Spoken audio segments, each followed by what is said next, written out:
Well, maybe we'll get started then. 11:36, and hopefully everyone can hear me. If not, put in the message, or we'll let Jim know there. Let me maximize my screen here. Our main topic today is going to be organizing and storing digital documents. You can mute your audio right now and turn off your video if you want until the question and answer at the end of the presentation. To ask a question, and I'll look at those at the end of the presentation, you can use the chat to ask a question. Handout is out on the PC Club website in the meetings, past meetings, and Jim will post it out in the chat for today's meeting after we get started here. First, we'll go through some club agenda items and then to the main topic. Future meetings, we have our Macintosh special interest group. Well, here, I'm going to go back. I'm going to turn off my video. That should make it a little better, too. There, I'll turn off my... we have the MacSig coming up this Friday, June 23rd, and they cover a wide range of topics there, especially with the Worldwide Developers Conference that ended last week. So if you do have an iPad, an iPhone, or iMac, certainly that's worthwhile. Then in July, July 11th, we have our online question and answer. You're welcome to join that. We usually get about 6-7 people there. And then we do have our special meeting in July there, and I'll cover some more details on the next slide. July 12th will be at Green Mill at 4:30 for our picnic celebration there.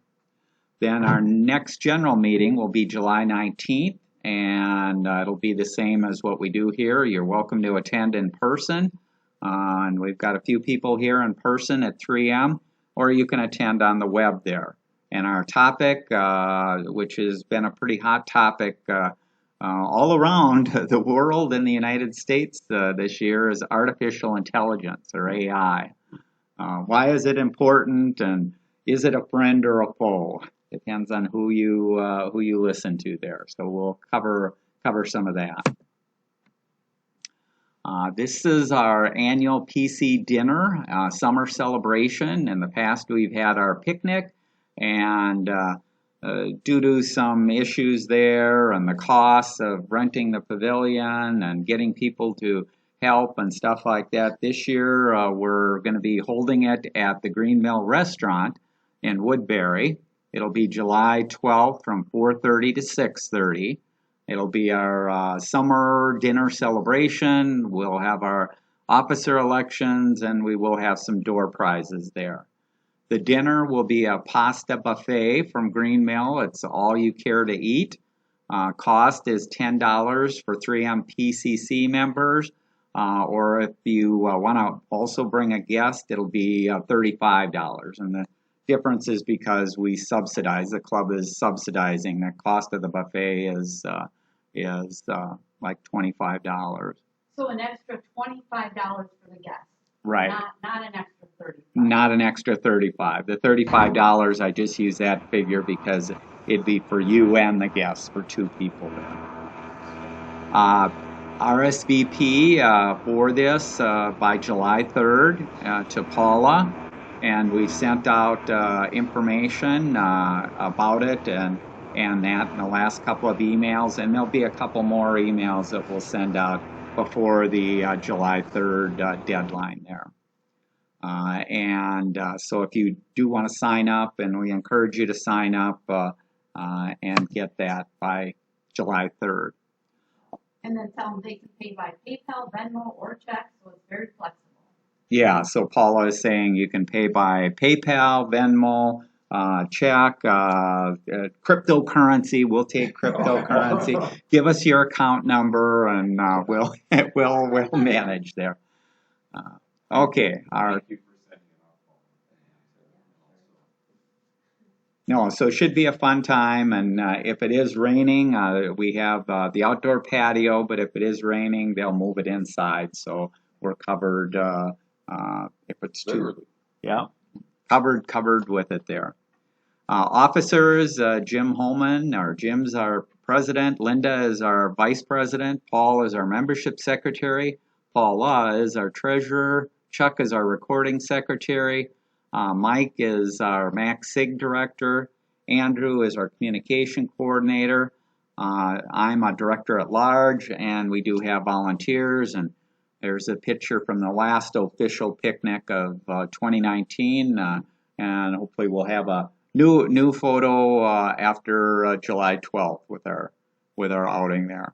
Also, as I mentioned, with our July 12th outing celebration, we will be electing our officers. So if anyone's interested in joining the board or wants to help with anything there, let us know so we can get you on the ballot, and we'd love to have you help there.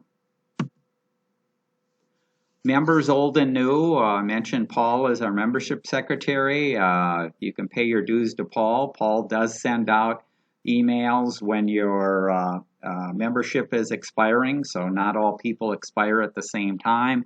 It varies by month when you join. So you will get a notification when it is expired there. If you do have suggestions for topics, you can email your ideas for topics. You can talk to the board members or come to our picnic and talk to any of us. We're always looking for people to volunteer or present on hardware, software that you use at home or at work. And we do have our monthly eBytes newsletter. We do also have our website. Out on our website, like this meeting and most of the meetings, we try and record them. So we have a video of the slides and the audio, and we also have the handouts, past meeting recordings, deals section, and our eBytes. And the link is sent in the email that we send out to all the members there. Okay, we'll get to our main topic today, which is organize and storing digital documents by myself, Tom Kreuzer there. Are you sharing that? Do you see the screen? No. No. We do not see the screen on mine. Thank you, Jim. Yeah, I'm not seeing them either, to be honest. Oh, you didn't see them? Oh, let me see here. Oh, maybe when I reconnected back in, I didn't share my screen. Sorry about that, guys. Nobody spoke up till nobody. Now. I guess they know the info. Well, yeah, the other stuff's not quite as important there. So let's see, where are we here? Let's go with Yeah. I just logged in. I was looking up here, so I didn't even think about it. Okay, can people now see the screen here? And the stuff before is the typical stuff. If you do want to see any of that, it will be in the recording that you could look at if you do want that. But our main topic today is going to be organizing and storing digital documents. Living life means an endless stream of documents from banking, taxes, legal, medical receipts, and much more. No, I guess I don't have focus here. We need them securely stored so that we can find what we're looking for easily and without stress.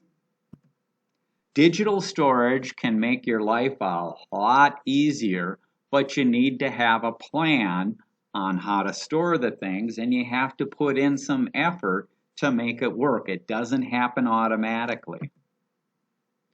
Don't be a document hoarder who can't find anything when they need it and wastes a ton of time searching for their documents. And I run into all kinds of people there who are asking me to help them find documents that they created, or they have different versions, and it can be a nightmare there. So you do want to plan, and you do want to take control of it. Taking time now to organize will pay back 100-fold down the road for your documents. Okay, at a high level, first you've got to decide, where am I going to store these documents? In the past, when you had a personal computer, you only had one device and you had one option, your hard drive. You may have had other options for backing up, but the main source was a single device and a single location. Now things have changed. We've got fast internet connections. We've got all kinds of options. We've got all kinds of devices. We need something that's flexible for all of that, and I recommend the system of record for all your digital documents be the cloud. And we've talked specifically about the cloud before, and I'll talk about some of those things, but if you want more detail, you can look at the past presentation on backup and the cloud storage there. You also are still going to need, even though you have cloud storage, you are going to want to have backups, and those backups can be on your laptops, your desktops, and your external drives. But those are backups. Your system of record should be the cloud for everything. The main advantage is the cloud allows access anytime from anywhere on any device. And how can you beat that? I can be on my phone and I can look at documents, and I can be on my tablet, or I can be on my laptop, or I can not even have my own device. I can go into any room and use a computer that has a browser. I can connect the stuff. I can look at, I can see. I buy a new computer or a new laptop. I automatically have all of my documents. I don't have to transfer and do all these things. So there's so many advantages there. Also, another good advantage is most cloud storage provides versioning of your documents and automatic backup. So that's a very good thing, because as much as we've tried to emphasize that people back things up, people still will not be backing things up, and then when they lose documents, it can be a bad situation there. In the past, we never really recommended the cloud for storage of files because we had slow internet connections. So to upload files, to download, to work on files, to do things was quite a bit slower than if the file itself was located locally on your own hard drive there. So with faster internet connections, it's virtually the same response whether the file is located up on a cloud server as it is locally on your device. Okay, the three most popular cloud services out there, and we've talked about these before, but I'll just quickly recap some of this stuff. Microsoft OneDrive. With that, you get 5 gigabytes of free storage, and if you subscribe to Microsoft 365 Office, you get 1 terabyte of free storage there. If you have Apple devices, certainly an option there is the Apple iCloud. I mean, even if you don't have Apple devices, anyone can have an Apple account and be putting stuff out there. So you don't even have to have an Apple device to create an Apple ID and put storage out there. But if you create an Apple account, you get 5 gigabytes of free storage. And then if you want more storage, you can pay 99 cents a month for 50 gigabytes more of storage. The third is Google Drive. Google users get 15 gigabytes of free storage, and then you can pay $1.99 a month for 100 gigabytes. And again, depending on how much you need, each of these have different levels and costs if you do need more storage there. Now, I talked about 3 of the most popular cloud services, and this is the 4th one here. And the 3 really are for home users and what they do. This 4th option, Dropbox, is more of a commercial one for businesses or companies there. Although you can, as a person, you can sign up and you can use it. You can get 10 gigabytes for free and then $10 a month for 2 terabytes of storage. But these are the most popular ones that you most likely already using or have heard about. Also, I put another category in here. When I talk about documents, I'll get to a definition of what is a document a little bit later. But for family photos, those are kind of a separate animal. Photos and videos are a separate animal. And we talked before about where to put photos. And if you have an Amazon Prime account, it's best to store your photos up on the Amazon Prime. It's free, unlimited number of photos. Google Photos used to be unlimited, but now they do go against your 15 gigabytes of free space. So depending on how many photos you have, it may cost you there per month. Adobe, Lightroom, there's numerous options in Adobe for buying some of the packages and also getting storage to put your photos out. And there are other cloud storage for photos out there. For videos, these other places, again, I recommend for photos, but I don't recommend them for video. Videos tend to be very large and can be very costly to store up on some of these services. The solution that I recommend here is YouTube. YouTube, as an individual, you can put your videos up there. It doesn't cost you anything. You can put 1 million videos up there, and those videos can be as long as you want. There's no charge, there's no nothing, and you can control exactly who can get access to it. Okay, some tips on where to store there. If the software you use to edit or view your documents does not let you directly access to those cloud files, so some of the software that you'll be using, whether it's in a browser or an application on a laptop or an app in a phone, most of them will let you directly connect to your cloud drive or that out there. But if they don't, all of these services have options to sync. And the sync is to sync files, moving them up and down between the device that you're using and the cloud. If you have to have it, let's say you're using Microsoft Word and you don't have the network version of Microsoft Word, and you're not using the Microsoft Cloud Storage, and you're using Google to store your documents, then you'd have to get the file down on your device and open Word from that device. And that you can do again with these syncing services to move the files up and down automatically for you and keep it all in sync there. And each one varies a little bit, but in general, you're defining a series of directories out on a hard drive that'll automatically be synced, moved up and down between the cloud and your device. And that device could be a phone, could be a tablet, could be a laptop, could be a desktop, could be an Apple device, could be a Windows device, could be a Linux device, could be anything. Okay, the most secure way of storing most of your important non-digital documents or digital backups at home is in a home safe that is fireproof, flood resistant, and rodent proof. And this I mention as part of the backup. I'm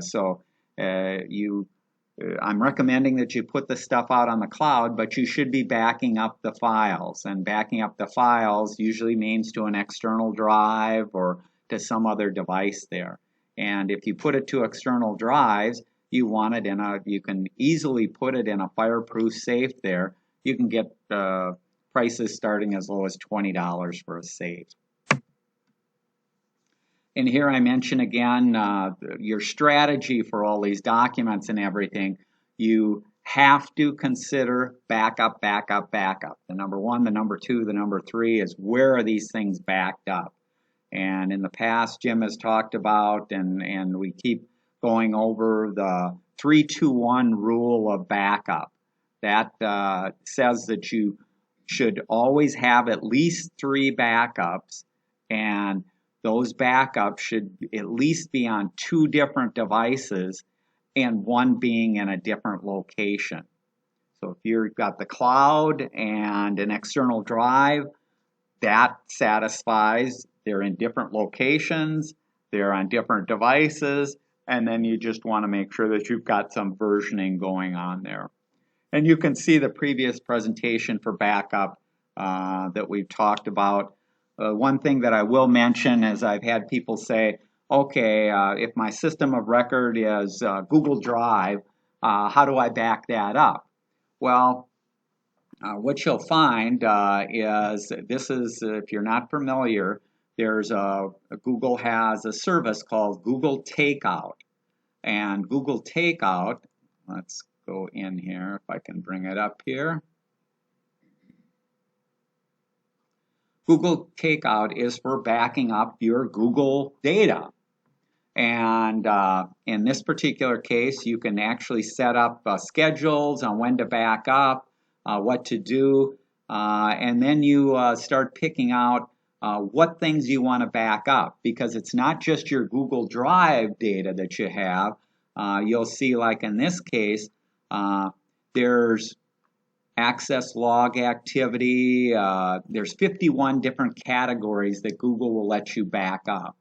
And album archive, if you have your calendar out there, if you have your contacts out there, if you have your mail out there, if you have Chrome, your bookmarks, your history, your settings, if you use classrooms, there's contacts. So there's all these different areas.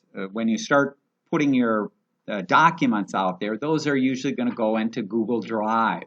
And then on Google Drive, this by default would back up everything, but you can go in and you can individually pick directories, which directories to back up or what not to back up. So you can pick and choose exactly what you want. When you've got the files identified that you want to back up, and there's like Google Photos if I wanted to back that up. What you do then at the bottom of this, after you've gone through that list and chosen which of the 50 items and which options within those 50 items you want, you go to the next step. And when you finalize it there, that creates a job that Google will run to create zip files. And depending on how big, how much data you have out there, it may create multiple zip files for you.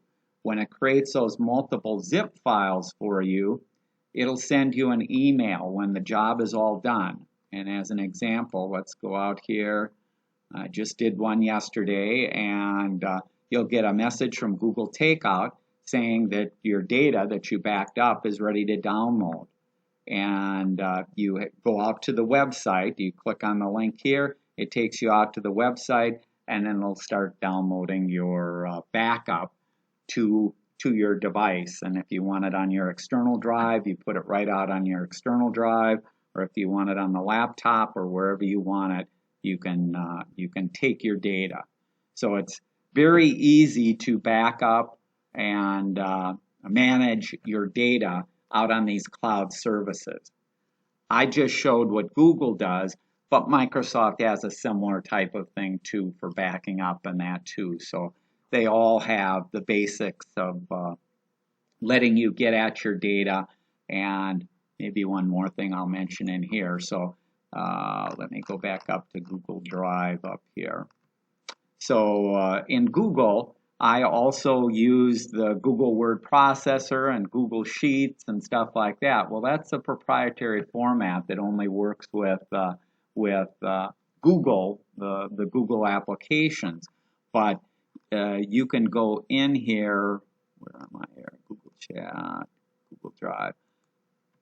It'll support, so it'll say if you have a Google Documents out there, what format do you want it in? Do you want it in a DOCX, which is the Word format, or do you want it exported as a PDF file? And so you can save them in these other formats if you so want there. So there's a lot of flexibility, and I guess from my experience dealing with people, a lot of people don't know that this capability is out there, but you should be backing up your files because bad things can happen. Even though Google in most cases could get your files back for you, let's say for whatever reason somebody took over your Google account and you couldn't gain back control of that Google account. You'd have to create a brand new Google account and you wouldn't have access to your old files. So prepare for the worst whenever you're doing backup, and make sure that you do have copies there. Okay. Also, on other presentations, we've talked about websites like Cake for doing end-of-life planning, things like wills, power of attorneys, things like that. So you may have specialty cloud services where you're storing some of these important documents, and they have their own backups and their own way of doing things. But that, again, you have to decide what services you're going to use and where you're going to put your files. Okay, so we've talked about where to put the files at a high level, up on the cloud. I definitely want everybody, if you're not currently putting them on the cloud, to start putting them on the cloud. Once you put them up on the cloud, you should organize them. You don't just want it in one directory and have hundreds, if not thousands, of files that you can't find stuff. So you want to have a filing system. And you want to set up a folder or directory system to organize your documents. And this is similar if you ever had the file cabinets and the file folders within the file cabinets. You'd usually get a set of standard ones that would have all different categories that you could start organizing your paper documents in. And this is the exact same type of thing. The days where you could store them on your desktop or wherever, these digital documents, don't work anymore when we've got hundreds, if not thousands, of files, and you've got files on multiple devices and multiple directories. So you want to have good names for these high-level folders, and these names should be clear and easy to understand. And also, use the same names to organize your browser bookmarks. So just like we talked about in the past, creating bookmarks in your browser, you should have folders there. Use the same names for those. Use the same folder names in your email to categorize and put things. And if you use a package like OneNote for notes and things like that, organize OneNotes into these folders and use the same names and the same structure. So you should be using common names and common structure for all of this. And these are some names and structure that I use and I promote, but everybody's going to have some additional ones that they have. But so this is just kind of a starting point there. So I have one with an underscore to do, and this is where documents that I'm currently working on that don't fit into one of my other categories, this is where I stick them. I have another one called auto, and below the auto I have subdirectories by car, and within each of those directories I have the maintenance that's done on the vehicle, the insurance, the titles, the registrations. So you put all that stuff together. Home, this is where I put maintenance, insurance, home inventory, trees and plants, permits, plans, put anything in there. Finance, this is where you're going to put credit cards, banks, loans, investments, 401ks, IRAs, or Roth information. Manual, I should have gotten rid of this. Let's hide that. Manual, this is where the manual or the user guides would go, and I've talked before, anytime you get a new device, you want to make sure and download the PDF files with the full manual, and this is a place to store it. Also, as I've talked about before, if you get a new computer or a new device, I recommend you take a picture of the box with the model number and the serial number on there. Put that in the folder. Any warranties that you have, you keep all that stuff together, and it's going to make it that much easier when you want to look something up or find it there. Medical, and there you may have subdirectories by each of the family members, and that's where you're going to store doctor bills, prescriptions, dentist, insurance, HSAs, HRAs. I have another one for promotions. This is where I just keep coupons or deals that I may or may not use in the future. I put them out there. Public. This is kind of a strange one. This is where I share documents. So when I want to share documents with friends and family, I'll put them into this public directory. And that's usually the only directory that I'm going to be sharing with anybody. I don't give access to any of my other directories to any other people there. But if I want to let them look at a document or copy a photo or do something like that, I can put it in this public directory, and it's automatically open to anybody that I send a link to. So if I send a link in an email or a text message or whatever, they'll be able to get the document that I sent them. I have another one called receipt, and this is for stuff that I buy. Could be from Amazon, eBay, credit cards, and I don't keep every receipt there, especially like for Amazon or eBay, because you can go out to the website at any time and get past receipts. But if you bought something that is over $100, or maybe your limit is $500, if you buy something expensive, you want to have that receipt available for warranty or something like that, you can put it out in that directory. Taxes, death and taxes, the thing that you can't get away from.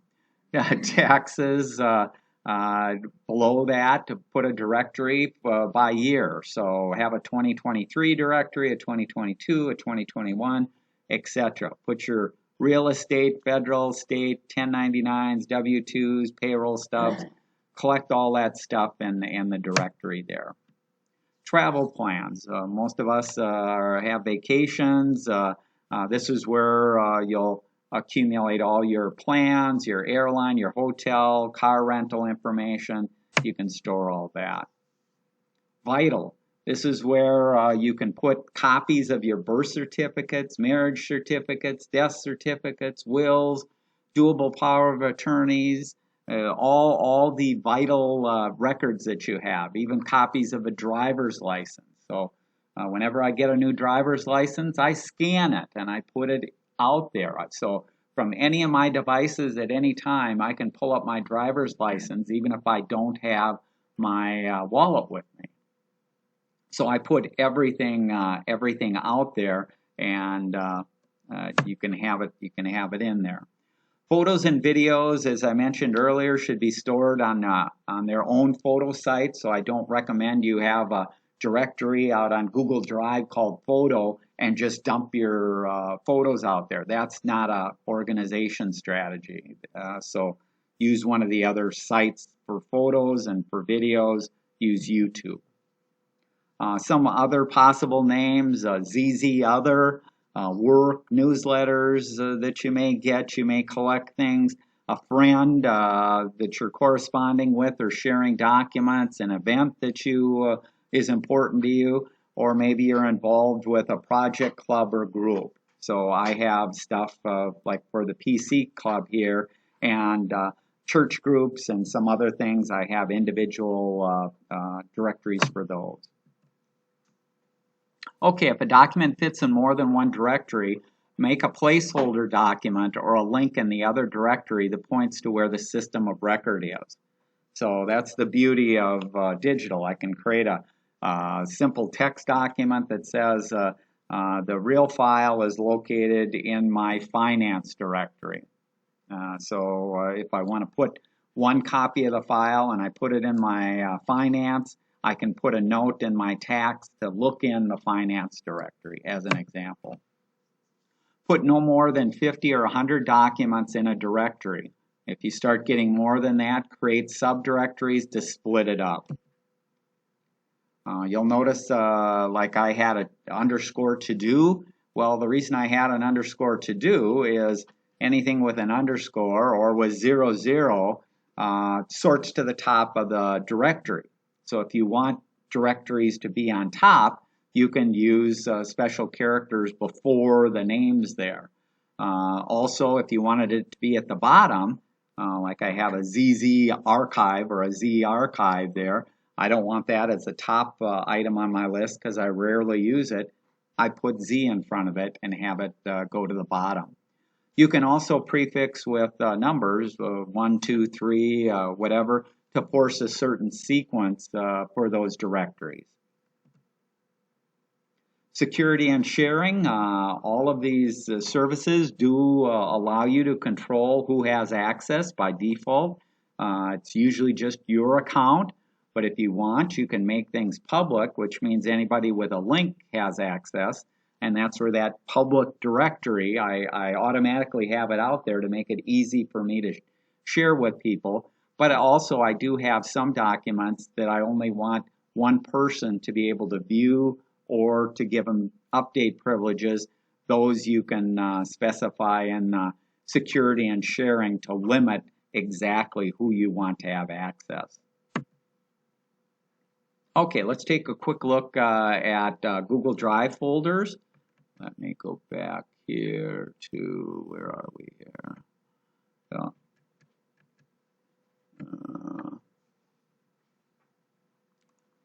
So this is what my Google Drive looks like. So I'm out on drive.google.com, and you have a number of options here showing your drive.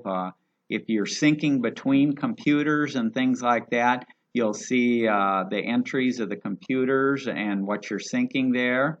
Then you have items that are shared with you. So if somebody else in Google has shared files with me, given me permission to view it or to update it, that's where you'll see entries in here.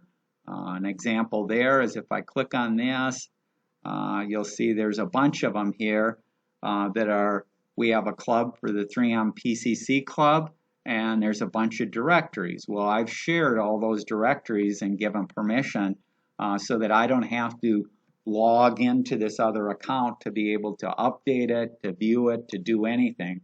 I've shared it, and you have complete control over who has access and what access you give them, whether it's just the capability to view it or the capability to update it and change it there. There's other folders in here that showing you the recent files that you've worked on, if you've starred or kind of made files a favorite so that they show up easy. You can easily get those. Spam, trash, and then this is just general storage. But let's go back to my drive here. So these are my high levels that I have. I have one for the PCC club, and I put an underscore there because I wanted that one to sort to the top of the list. So when I do presentations or I do question and answers or things like that, I have this right at the top of the list that I can easily get at. I also have 3M, Auto, different ones that I deal with there. And again, like on the tax, if we go down to the tax, there's different years, and within each of these different years, that's where I store my files within the different years there. And so you can easily keep track of the stuff there. My home is kind of the catch-all if stuff doesn't fit in some of the other categories. I open it up, and here's some stuff, different things that I do. And you'll notice I have a variety of files. So it's in the old days, I think people started out with, let's say, Microsoft Word or Microsoft Excel, and they maybe had a directory where they had all of their Word documents in or all of their Excel documents in. Well, that's no way to organize. So you want to organize it more by the content. And again, this content might be a spreadsheet, might be a Word document, might be a Google Doc, might be a photo, could be just about anything there. So organize it around that. Okay, let's go back here. Let's see. Okay, so now you know you're going to put them in the cloud. You know the directories that you're going to put them in. Now's the important thing to start gathering your documents, your important documents. And before we talk about gathering the documents, this is my definition of a document. My definition is it could be a piece of written, could be printed, could be digital, that provides information or evidence of that service as an official and services as an official record there. So that's the definition there. Today, any document can easily be converted to a digital document. So when we talk about written or printed or that, even if it's not a digital document, we'll talk about how to quickly make that. The first step is the hardest and the most important, is to get or find your documents that you have.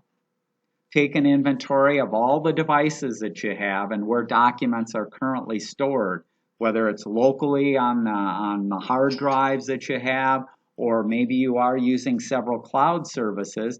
Maybe reduce your cloud services down to one primary cloud service there.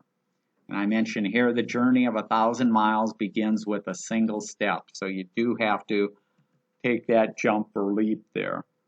Start with your existing digital documents that you already have and go device by device, directory by directory, and platform by platform, moving them up to the cloud if you don't already have them in the cloud, and into the proper directory up on the cloud there. After working on your digital documents, and as you move these documents, you may run into different versions. You should only have one version of a document. It's illegal, it's criminal to have multiple versions, that the only reason to have multiple versions is, let's say it's a 1099 or that you got and it's for a different year. You don't have, the same year, the same 1099s from the same financial institution. You don't need 2 copies or 3 copies or 4 copies. You only need one, the latest there. After working on the digital documents, move to your paper documents that you may already have in file cabinets, in folders, in safes, or in boxes. So that's where, once you've organized all your digital stuff, go through all your paper and see what you can get rid of there and digitize there. So these are some steps to take with your documents. First, take a hard look at each document to see if you really need it or you can delete it. Delete documents that are available on sites. So if you're one of those people that keeps bank statements, shame on you. Every bank lets you go out and they let you go back as long as you want to get a bank statement. You don't have to keep bank statements. Same is true of credit card statements. So you really have to take a hard look at this. Just because you stored them years ago when you couldn't go online and look at it, now you have to say to yourself, if I have to get a current copy, can I go out to a website, my bank, my credit card, Amazon, eBay, wherever, can I get this stuff? And so right away you can get rid of a lot of things there. I mentioned here, create a placeholder that references where to find online versions if you have trouble remembering where it might be located. So some people, gee, it was really hard. I needed this thing that I got from Social Security Administration, and this is where you go to find that information. So you may want to document the website, you may want to document the menu, where to go to find a particular document.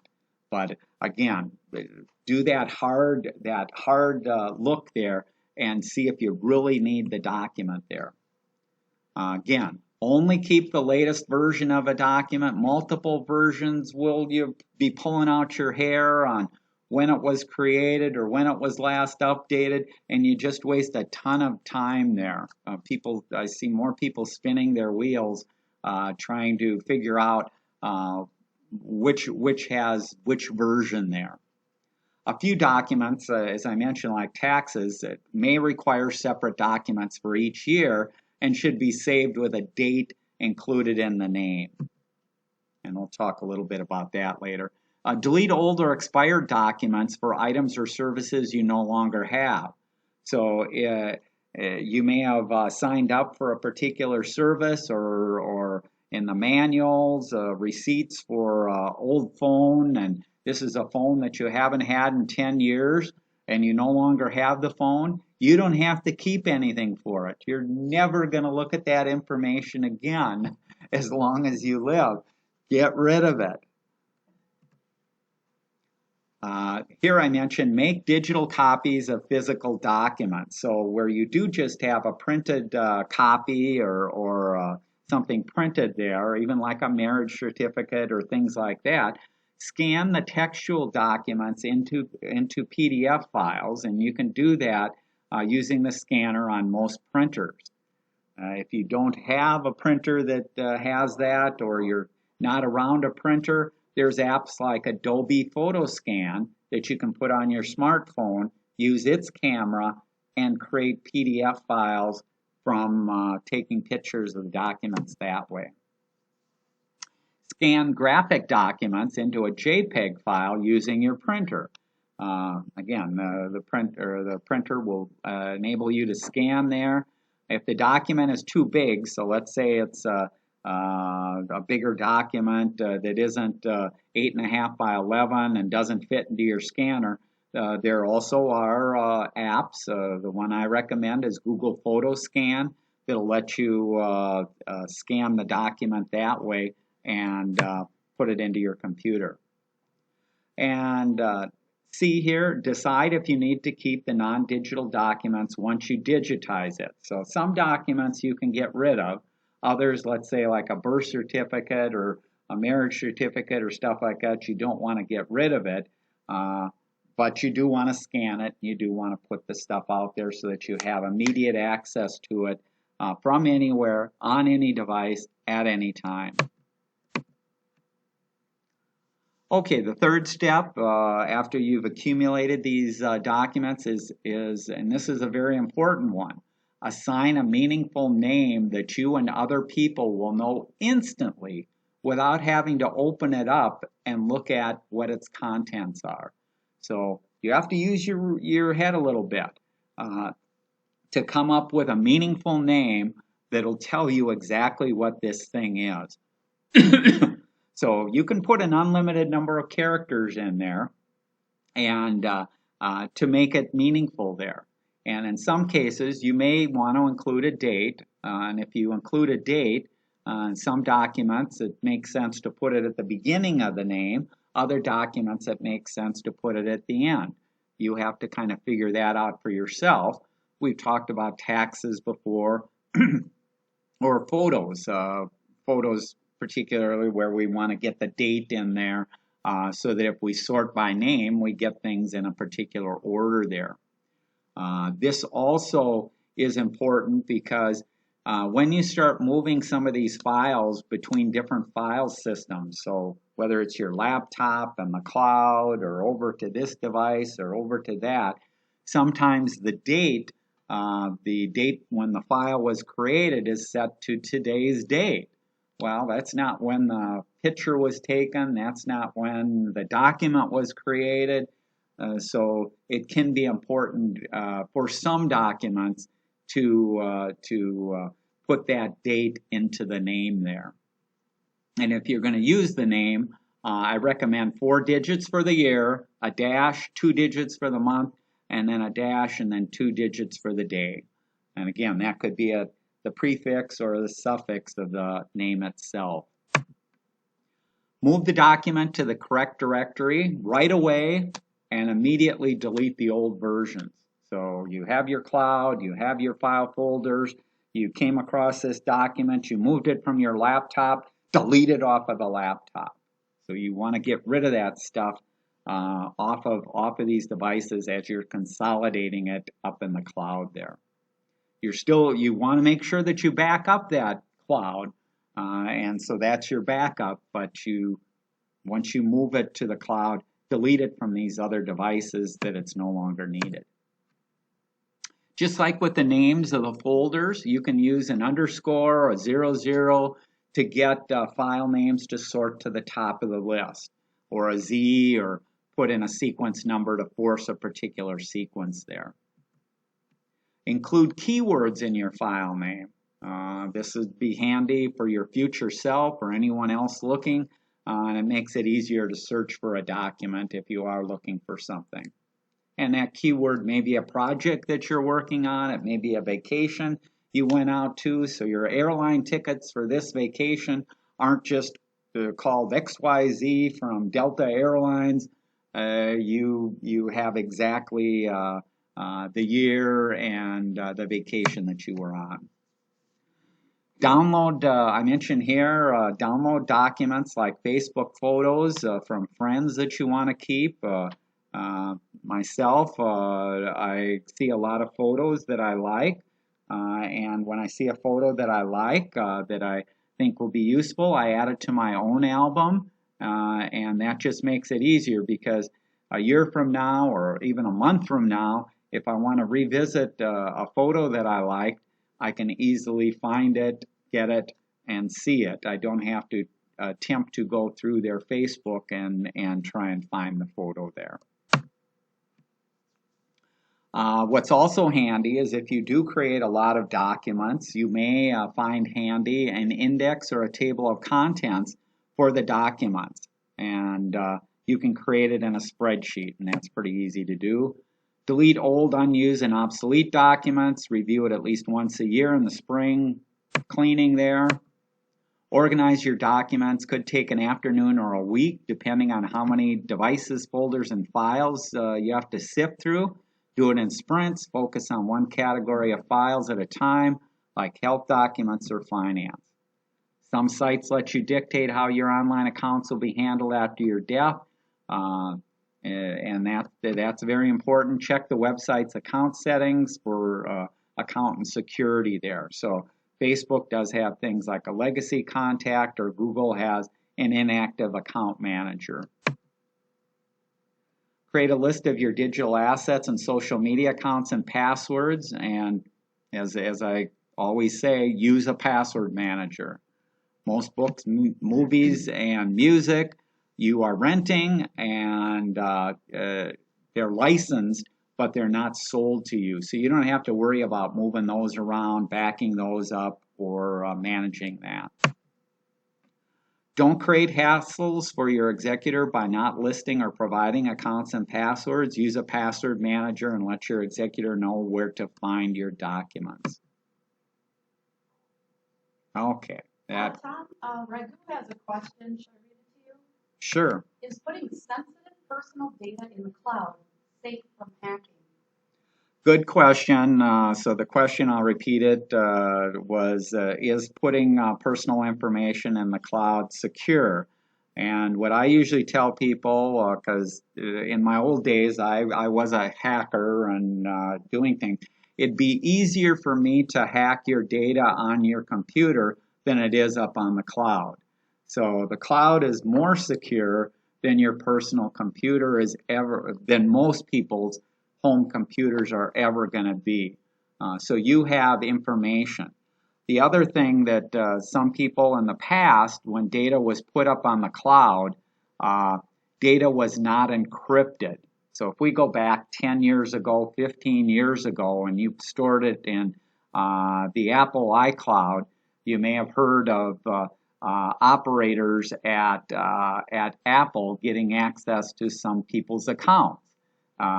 Whether it was photos or Word documents or things like that. That's because the data was not encrypted. So somebody who had an administrator's account at Apple could have access to everyone's data.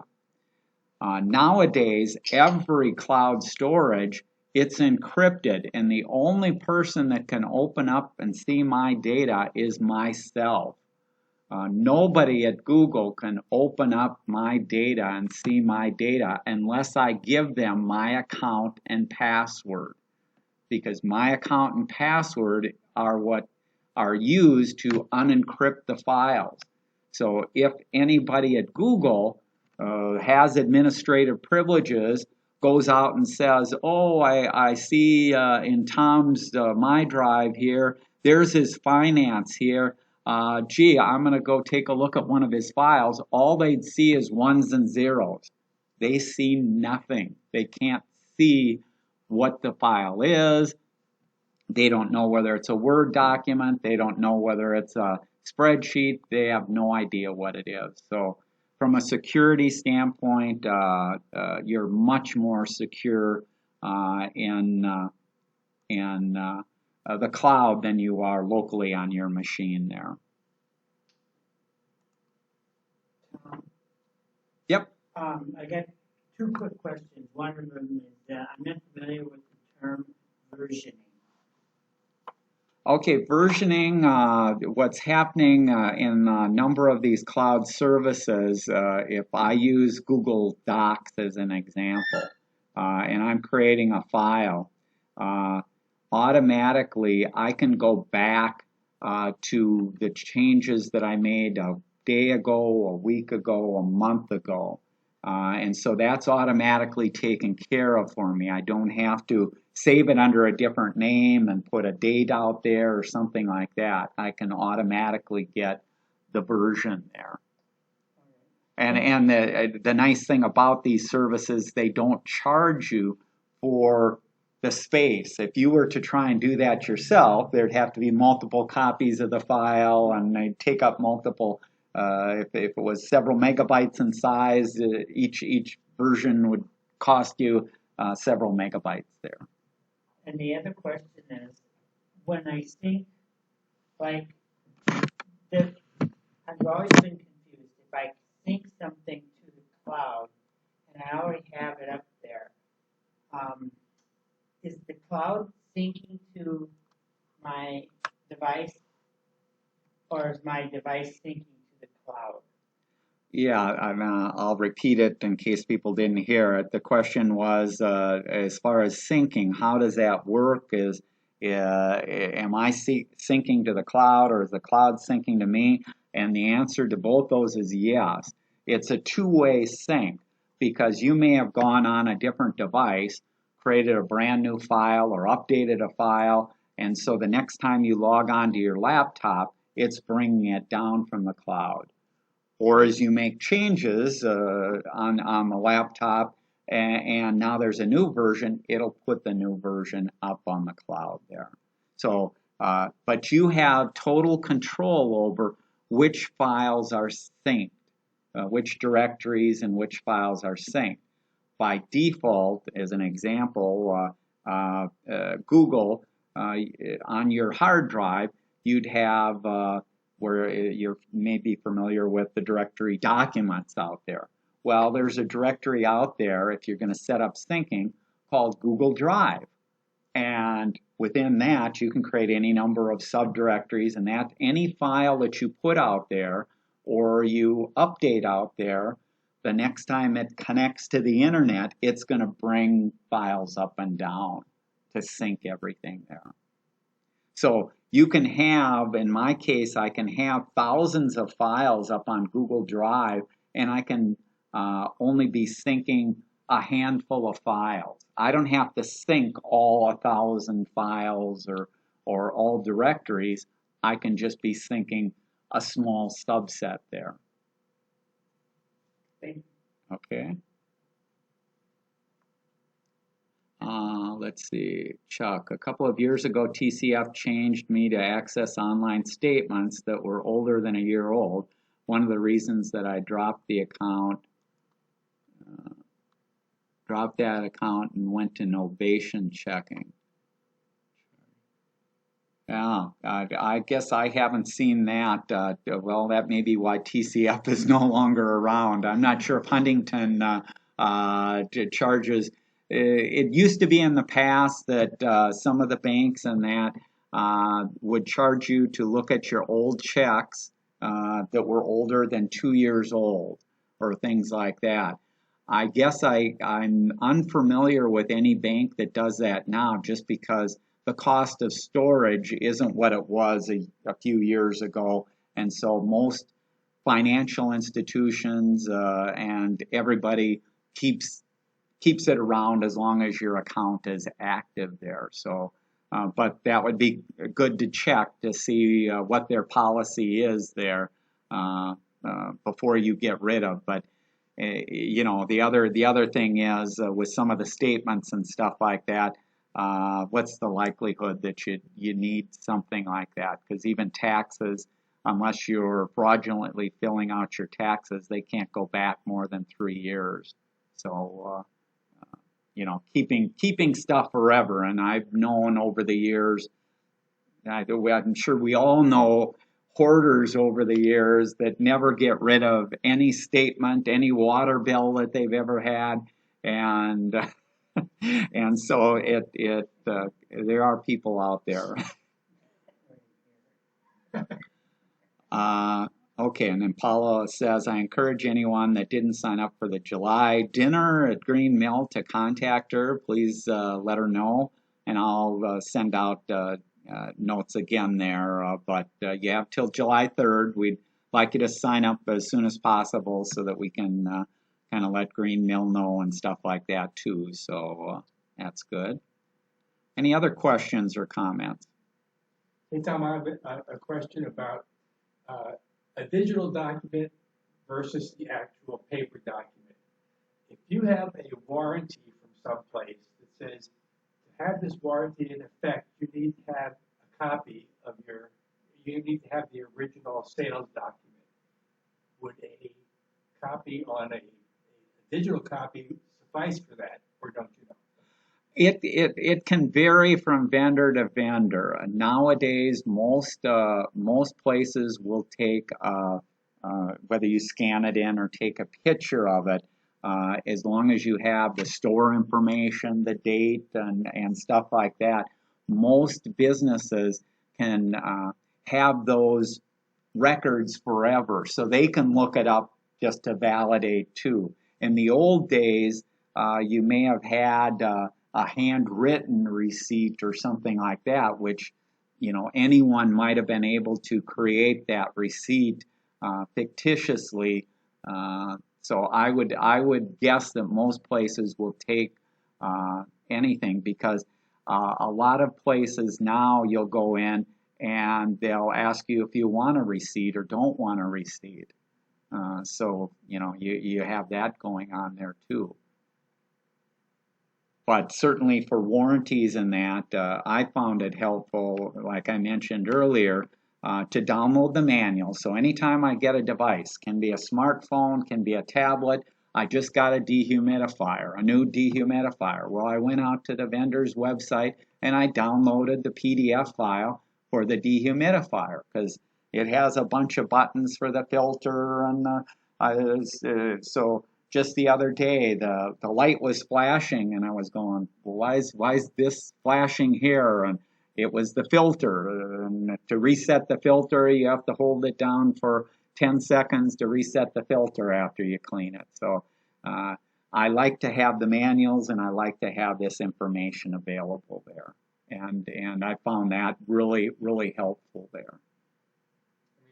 We just got new phones recently, and you don't get a manual when you get the phone. They say download it. Yeah, most of the places don't give you a full manual anymore. At most, they give you a getting started, a 1 or 2 page deal that'll tell you, you know, well, follow the instructions, do this, and start it up. And what I've always said, like especially with the phones, is go out there immediately and download the full manual. And frequently the full manual, like for a smartphone, may be 300 pages. And you don't have to go out there and read all 300 pages. That'll just put you to sleep. But I recommend people go out there, and the first thing that I tell them is I say, well, what's the most important thing you do with your phone? Well, maybe they like to take pictures. And I go, well, go through the section on your phone that talks about taking pictures. I 100% guarantee you, everyone who goes through there learns something about the camera that they did not know it could do. So I've had people, you know, I've been out and I'll take a panoramic picture, and they'll go, well, my camera can't do a panoramic. And I go, every camera, $39 smartphone, can take a panoramic photo there. You just don't know how to do it. To do it, you go here, do this, click here, and then I also say to them, I say, well, okay, let's pretend there's a deer that just popped out of the forest. Bang! I just shot the picture of the deer there. I set up a special feature on my phone that I can shake it to wake it and to go into photo mode. And so I don't have to pop it up. I don't have to put in my PIN or do facial recognition or do anything there. I can immediately go there. Well, the only way I'd know how to do that is reading the manual. So there's usually a ton of features and stuff like that. And over time, I do recommend that people do kind of work their way through the entire manual because you will learn a ton of things about your device there.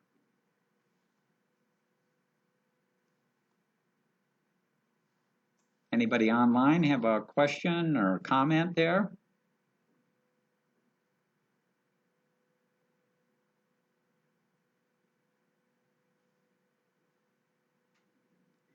Anybody else with a question? Otherwise, we'll adjourn there. As Paula says, did you want to talk there, Paula? Or as Paula's saying, make sure and sign up for the picnic coming up, and we'll be sending out another reminder or two in there. And we have the Appleseed coming up this Friday, the Q&A then first part of July, and then artificial intelligence coming up in July. So hope to see you then. Thanks for joining. Thank you. Thanks, Tom. Thanks.